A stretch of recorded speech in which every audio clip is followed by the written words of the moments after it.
Medgar Evans was born July 2, 1925 in Decatur, Mississippi. He enlisted in the Army in 1943 where he fought for France and Germany. The fact that the troops were segregated could have been a reason for his following in the civil rights movement. In 1946, he left the Army.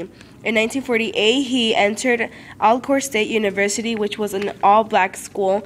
This helped his decision with the civil rights movement.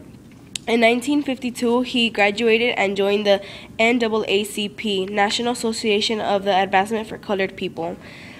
This was founded in New York by W.E.B. Du Bois. This worked on ending lynching. The court case decision, Brown versus Board of Education, which ended school segregation, encouraged Evers to apply to University of Mississippi Law School, which he was denied. This caught the attention of the NAACP. He became the first state field secretary for the NAACP in Mississippi. He investigated on crimes against blacks, including the case of Emmett Till. He was the most visible civil rights leader in the state of Mississippi in 1955. Though lots of threats and violence towards him and his family were given, which included the firebombing of his house in May 1963.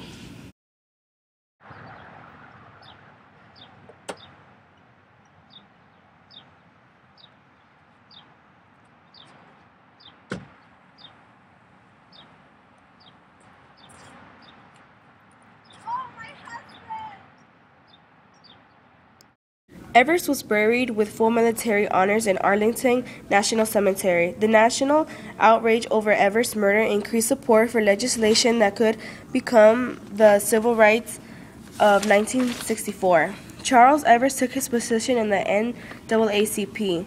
Byron de la Beckwith was a prime suspect. His gun was found with his fingerprints. Witnesses also said they had seen him in the crime scene. Yet he had denied it and got people to agree with his alibi. It took 31 years for Evers' killer to be brought to justice, which he went to court 3 times. The last time was with a mixed jury. After Evers' death, thousands marched to the streets shouting, "After Medgar, no more fear." In 1969, Evers' brother is the first black man elected mayor in Mississippi. Anger replaced the fear in South. Hundreds of demonstrators marched in protest. Death promoted President John Kennedy to ask Congress for a comprehensive civil rights bill. This contributed much to the struggle for equality.